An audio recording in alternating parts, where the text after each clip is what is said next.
Ladies and gentlemen, finally, welcome back to the Panic Report. And now your host, Panic!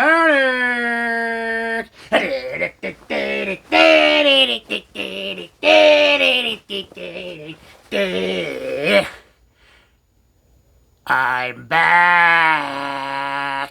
That's right, pranksters, it's Panic, and I'm back! And we're going full bore now, baby. That's right. Sorry about my absence. Had a lot of stuff going on. A lot of stuff in the works. But now we are ready to party. That's right. The Halloween season has started. It's already among us. Halloween Horror Nights in Orlando started this weekend. That's right. Friday night, they unleashed the terror. That's right. 30 years. 30 fears.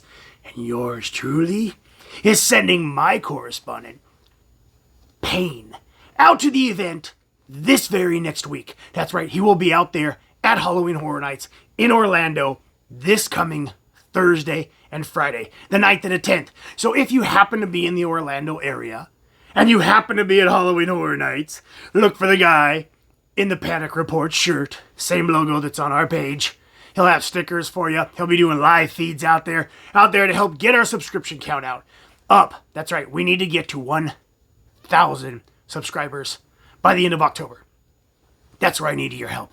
So before we go further in the video, that's right, you guys know what I'm going to say. See that subscribe button down there? Go ahead, give it a click. And the thumbs up button? My favorite part. Give it a smash. That's right, join the prankster crew. Put a comment below. That also helps. The more comments that we get, the more it boosts. So my question that I want you guys to answer in the comment box below is, what event are you most looking forward to this year? Could be a pro haunt, could be a theme park haunt, could be a home haunt in your area. Just be sure to comment down below which event you are looking forward to the most this year in 2021. I myself am looking forward to Halloween Horror Nights in Orlando. It'll be our very first time going out there. We've heard about it all the time. Like I said, last year we got to go out and experience the light version of the two haunts that were out there.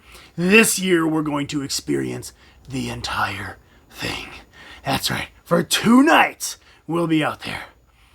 So let's go through what they have to offer this year. I know there are 2 shows. There's one in the Water Lagoon show, and then there's a new one that's taking over in the Fear Factor stage. They had Academy of Villains there. The Bill and Ted show used to be there. That's going to be new. Sounds like it's a circus, pyro kind of thing. So we'll check it out. We'll let you know exactly what it is.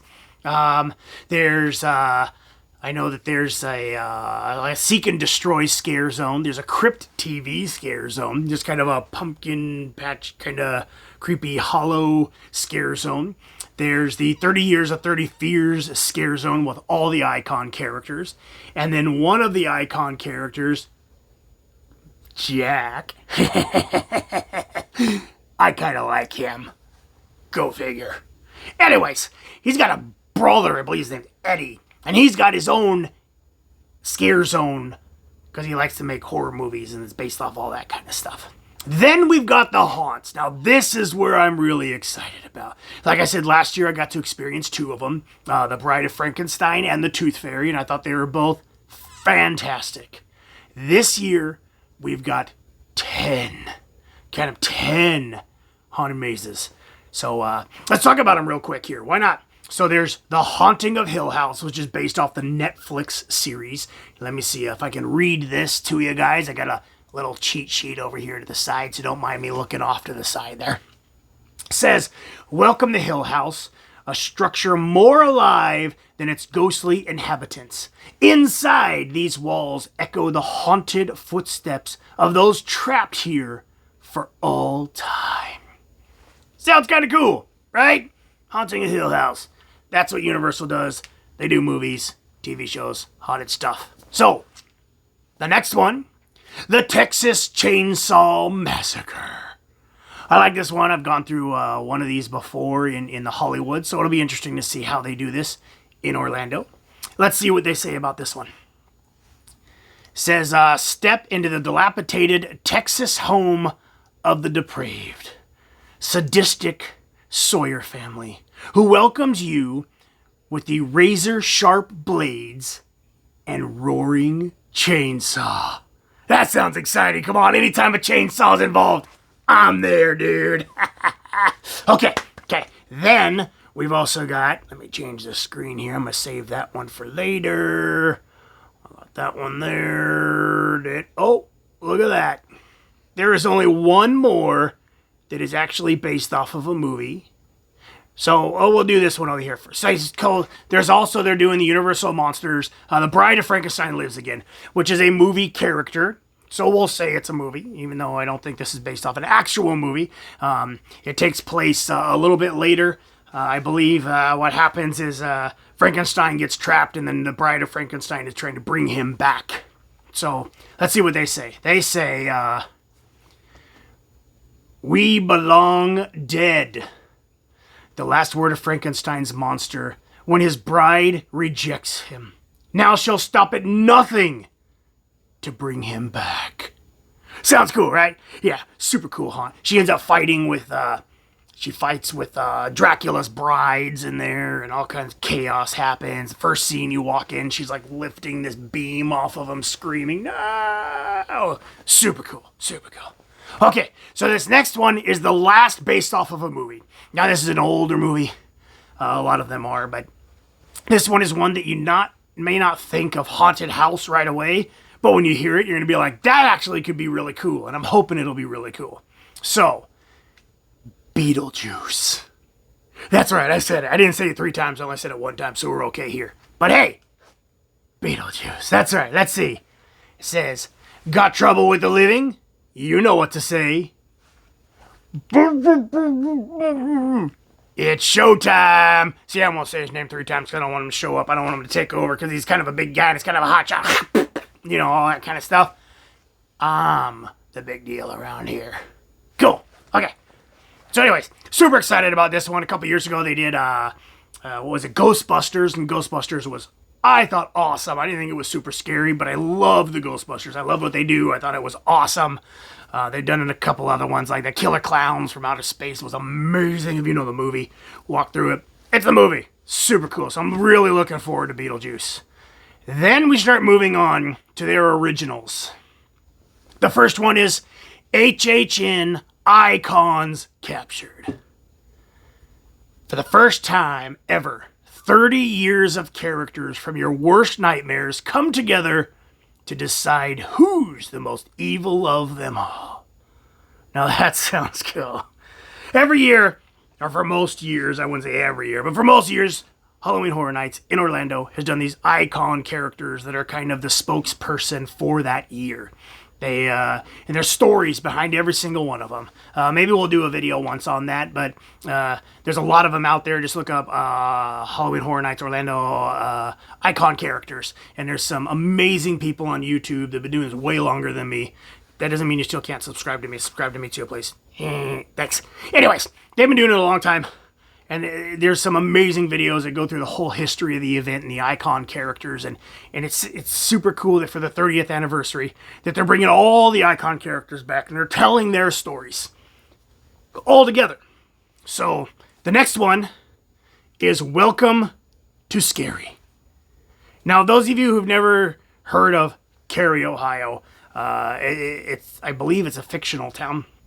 And the event, Halloween Horror Nights, and most of their icon characters and a lot of the haunts in the past that they've done that are all original, all come back to Cary, Ohio. They take place there, or their roots were from there, or stuff like that. So now they're actually doing a haunt based on this little town, which is super cool and ingenious that they would take this time to develop all of this stuff to get to this point. It kind of seems like this is what they are going for. That 30 years. Hey, when we hit that point, all this is just build up for here. Imagine what they could do after that, though. But that they had the forethought to put into it to grow this into this mega monster now that's known all around the world. And they continue to do it instead of just giving up and doing what Hollywood does and just go just straight horror movies. Hey, we know haunt movies, so we're just going to do this. No, they take their time and their energy and they really put in the dedication of coming up with these original haunts and these ideas, and they've tied them all together, and it's genius. So here, let's read what this says. In Carrie, bad things just happen. No one escapes from this small town. I don't know what that word is. Beset? Yeah, we're going to go with that. Beset. An endless parade of bloodthirsty creatures and maniacs. That sounds super cool. That's right, we're finally going to get in there and see what it's all about. We're going to learn the background and the story of the place that has bred and created all of this horror. I can't wait. Okay, there's more. The next one. Case Files Unearthed. Legendary Truth. Now, if I remember correctly, they've done a Legendary Truth haunt before, or a Case Files haunt or something, and this is like a continuation of that. So, let's see, it says, follow the trail of a private eye as an investigation into the supernatural leads you into a dark world of ghouls and terrifying creatures. Ooh, sounds like my cup of tea. Hey. Then we got A Wicked Growth, Realm of the Pumpkin. Okay, and here's what it says. There's no breaking free from the vines of the Pumpkin Lord. Here, he entraps you in his ever-growing evil. That kind of sounds kind of cool, too. Yeah, we'll see. We'll check that one out. It's not on the top priority of mine. There's another theme park, not Scary Farm, has done the Pumpkin Eater for the last couple years, so I'm interested to see if they've kind of taken that in a different direction or if this is something completely different. We'll find out soon. The next one is Puppet Theater Captive Audience. Now this one they leaked last year. Let us see a little bit into it. They did like a little video, I think it was on YouTube or on their channel or something that they released. And they did like a behind the scenes talking about this one. I'm really excited for this one. It looked really cool. Some of the sets that they showed off. So let's see here. It says, a puppeteer and a ballet troupe trapped in a deserted theater for years are about to turn you into a human puppet. That's your cue to scream. Ah! Yeah, I don't scream very well. Anyways, so the last one is Revenge of the Tooth Fairy, which we got to see last year. I thought it was incredible. The little facade they had when you got inside the building was like this pop-out book. Super, super cool. And the whole story is about you, a kid not giving his tooth, and what happens if you don't give the tooth to the Tooth Fairy when he comes. So it says, the innocent tradition of the Tooth Fairy, hide in the dark ritual. It's an eye for an eye, a tooth for a tooth. That's right, so the kid doesn't give his tooth away, and this is what happens. And there's narration that you hear as you're walking through, and you're being attacked by these crazy, monstrous tooth fairies. I really enjoyed it last year, so I'm looking forward to doing this one again. This one and The Bride of Frankenstein are probably going to be towards the end of the ones that I try. Just because I've already seen them once before. But we are definitely in the 2 nights that we are there. We are going to do all the scare zones. We're going to hopefully get all 10 haunts in. I know this event can get very busy and the lines can get really long. And then we're going to see both shows. So we'll have full reviews for you.